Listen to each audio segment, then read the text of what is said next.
Units के लिए एक स्कीम लेकर आए और अन्य पर 22% टैक्स लगा दिया। इसके बाद भी टैक्स का कलेक्शन बढ़ा है। ईज ऑफ डूइंग बिजनेस में 40,000 से ज्यादा कॉम्प्लायंस हटा दिए गए। 40,000 से ज्यादा कॉम्प्लायंस आप कल्पना नहीं कर सकते। और सबसे बड़ी कंप्लेन होती थी कि सभी कानूनों में क्रिमिनलाइजेशन का पोटेंशियल छोड़कर रखा था, जिससे करप्शन भी होता था, डर भी होता था। और हमने ढेर सारे कानूनों को पूर्णतया डीक्रिमिनलाइज कर पेनल्टी और बाकी सारी चीजों को जोड़ने का काम किया। जन विश्वास बिल 1 और अब आने वाला जन विश्वास बिल 2 इस देश में शायद ही कोई आर्थिक जगत से जुड़ा हुआ कानून रहेगा जिसमें कोई क्रिमिनल प्रोविजन बाकी रहेगा। जीरो क्रिमिनल प्रोविजन वाला हमारा देश का अर्थतंत्र के सभी कानूनों को करने का हमने लक्ष्य रखा है।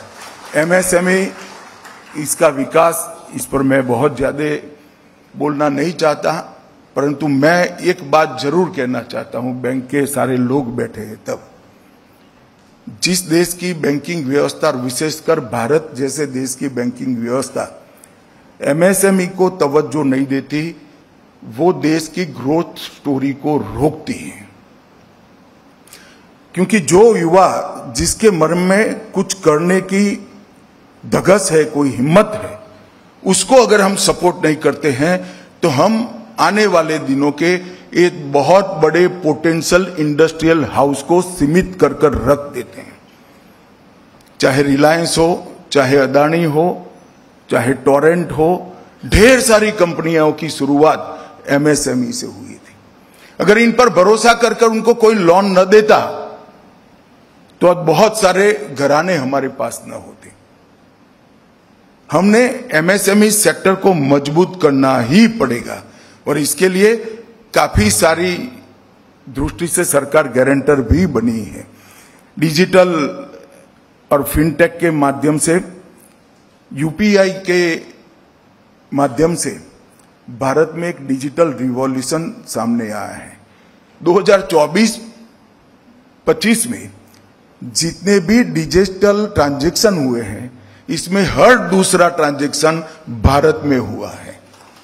10 साल पहले इसकी कोई कल्पना नहीं कर सकता था कि भारत के अंदर डोसा बेचने वाला भी डिजिटल ट्रांजैक्शन से अपना पेमेंट लेगा, या सब्जी बेचने वाली बहन भी डिजिटल ट्रांजैक्शन से पेमेंट करेगी। हर दूसरा ट्रांजैक्शन, और प्रति सेकंड 5800 से अधिक ट्रांजैक्शन होते हैं। और लगभग 7 देशों में यूपीआई को एक्सेप्ट किया है। और डिजी लॉकर, मैं इसकी भी बात जरूर करना चाहूंगा, आप सब भी उपयोग करना चाहिए, करते भी होंगे कई लोग। डिजी लॉकर का उपयोग भी 52 करोड़ से ज्यादा लोग कर रहे हैं। 52 करोड़ से ज्यादा लोग डिजी लॉकर का उपयोग कर रहे। ये डिजिटल इंडिया मिशन का कमाल है कि आज हम इस जगह पे पहुंचे हैं।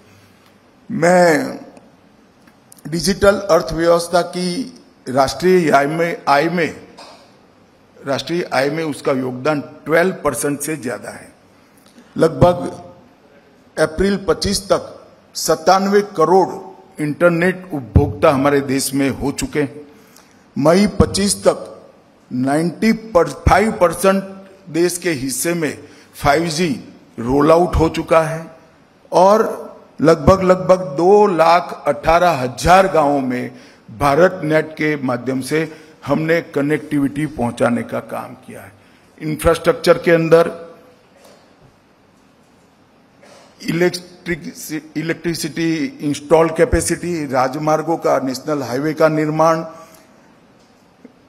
ग्रामीण सड़कों का निर्माण, हवाई अड्डों को डबल करना, वंदे भारत एक्सप्रेस 0 से 100 तक ले जाना, 5 से वाटरवेज को 111 तक ले जाना, मेट्रो कनेक्टेड शहर 5 से बढ़कर 21 तक पहुंचाना, और पंचायतों में ऑप्टिकल फाइबर पहुंचाने की क्षमता 1700 टाइम बढ़ा देना।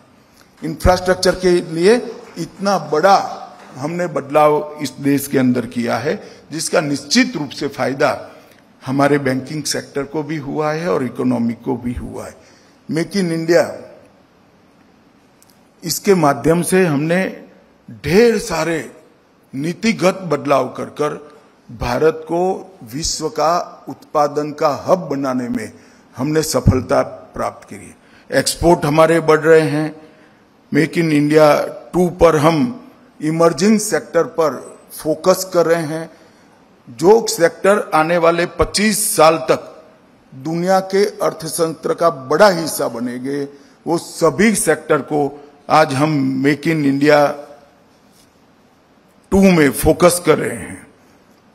PLI production linked incentive, industrial corridor, logistics parks और स्टार्टअप इंडिया, लगभग 1.92 लाख स्टार्टअप हमारे बन चुके हैं। हम दुनिया में स्टार्टअप के क्षेत्र में 26वें नंबर से 3रे नंबर पर पहुंच चुके हैं 10 साल के अंदर।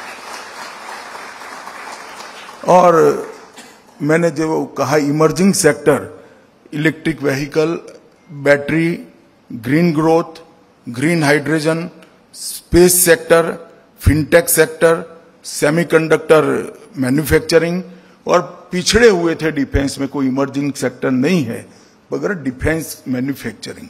ये सभी सेक्टर आने वाले दिनों में भारत की ग्रोथ स्टोरी को स्ट्रेंथ देने वाले हैं।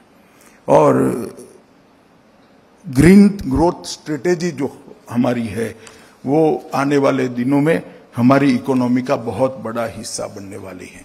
मित्रों, केवल बैंकिंग सेक्टर में नहीं, हर सेक्टर के अंदर हमने रिफॉर्म किए। पॉलिसी पैरालिसिस वाली सरकार 10 साल तक चली थी। मनमोहन सिंह जी की सरकार में, मैं तो कहूंगा क्योंकि मैं उस वक्त ऑपोजिशन में था, मगर पूरी दुनिया कहती थी कि ये सरकार को नीति बनाने के बारे में लकवा हो गया है, पॉलिसी पैरालिसिस हो गया है।